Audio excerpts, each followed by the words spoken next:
will go separate from others, spend time with him. What are they doing? Fellowshipping with him, beholding him. And when they come back, the utterances and the actions that are taken are out of this world.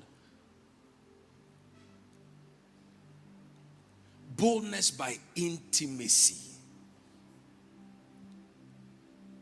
Don't attempt public confrontation without private communion. There is something that must have happened privately to attempt public confrontation. And so that's why you see when the 7 sons of Sceva tried to do what they have seen. Try to do, and that's what is happening to the body. We try to copy the product, forgetting that the product is a product because there was a process. And so they say, who are you? The product is a product because there was a process. And so they say, who are you? We know Jesus. We know Paul. Who are you? There is a place they have been that you are yet to go to. Boldness by intimacy. You can stay on that Acts 4:13. They took knowledge of them that they had been with Jesus. We focus on the boldness, which is the product. But the process is they had been with Jesus. They had been, they had stayed, they had fellowshiped with him. So we become bold by beholding. There is what happens when we behold. It affects, it intoxicates, it drives, it moves us to the place of uncharted boldness.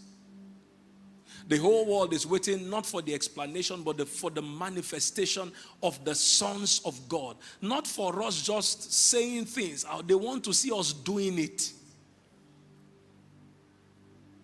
But this happens from the place of beholding. So we'll look at boldness by intimacy. The next thing that we discover, and I won't spend much time on this because what Pastor 𝗙𝗿𝗪 taught on this is so profound. And that is boldness by the infilling and refilling of the Holy Spirit. Be not drunk with wine as is excess. So you can relate it to intoxication. There is intimacy, but there is the place of drinking into the Spirit. And when they were filled, Acts chapter 4, 29 to 31, they began to speak the word with boldness. God has not given us the spirit of fear, but the spirit of power, the spirit of love, the spirit of a sound mind. So, to alter your thinking, boldness is not a personality trait. Because boldness is not just about the intonation or the volume. It begins from first the place of intimacy and then moves on to the place of intoxication. We may express our drunkenness differently, but it is still intoxication. One may scream when he's intoxicated.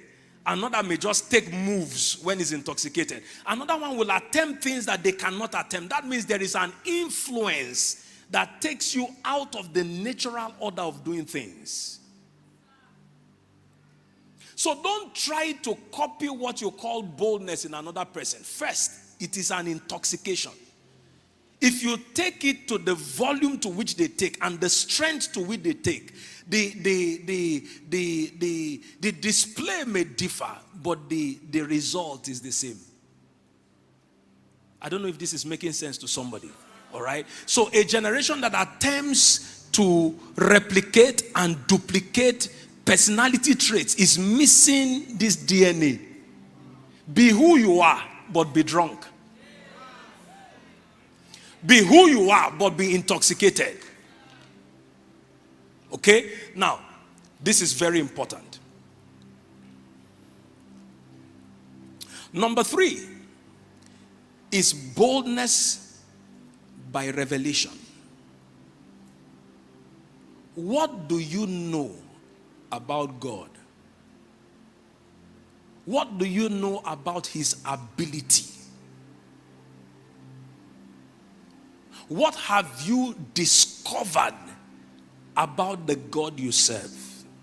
Boldness by revelation. What have you discovered about your identity? So this is discovery about his ability and discovery about your identity. In Joshua chapter 1 verse 8 and 9, it says, be strong and courageous, for the Lord your God is with you. The Lord your God is with you. The moment you discover who is with you, who is against you doesn't matter. For if God be for us, who then can be against us? Not because there is no opposition. It's because the opposition doesn't match the position of the one that is with you. And so there is a place of revelation, going back into the word discovering for yourself, saying these things over and over and over and over and over and over again until you see who is with you. The prophet said, Lord, open their eyes, open his eyes, that he may see that they that are with us are more than they that be with them. Revelation is that eye-opener.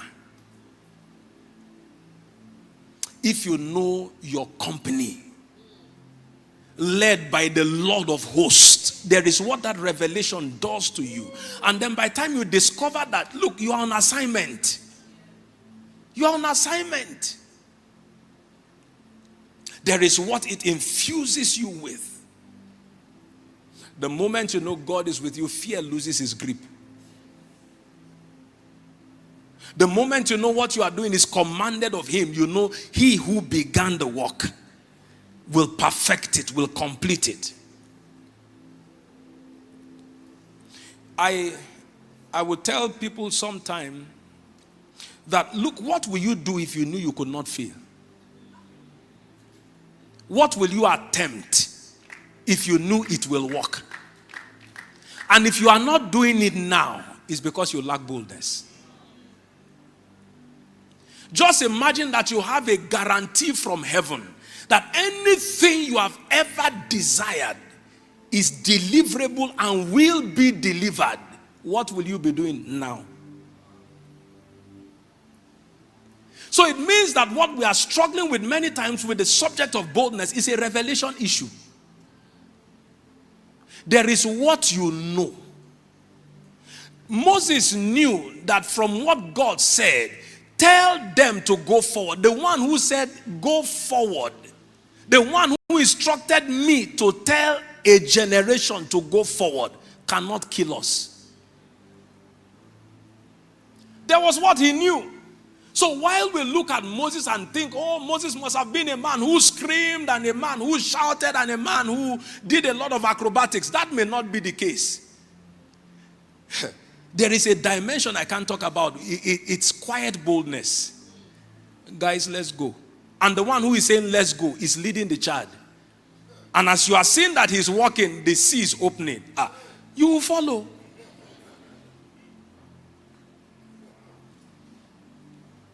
If we remain a generation just given to manifestation, we will miss revelation. If the step you are taking is because you saw somebody else take it, the moment you see that nobody else is taking it successfully again, you won't take it again. Revelation. And if you tie this to what Pastor 𝗘𝗫𝗧 said, you know, revelation is not just what we scream and say, Rema, Rema, Rema. Many times it is logos. We have to keep saying these things over and over and over and over again to the point where it becomes so real to us. Number 4.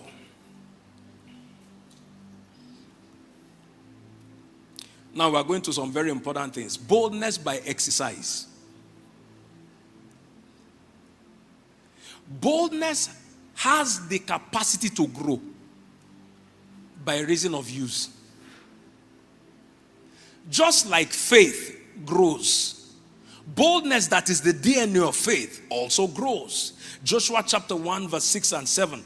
Only be thou strong and courageous. Then now in Hebrews 5:14 it says, who by reason of use have their senses exercised.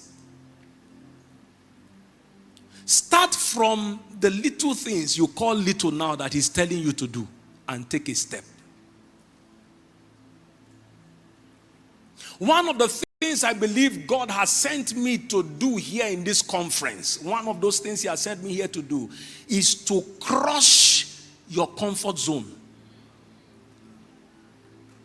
We must begin to stretch intentionally. He says, enlarge the place of your tent.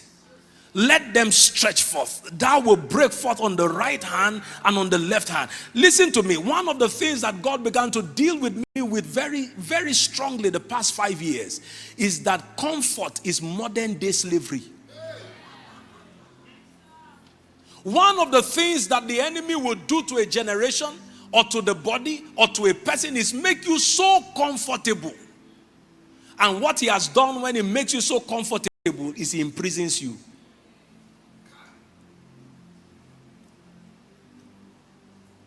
Exercise.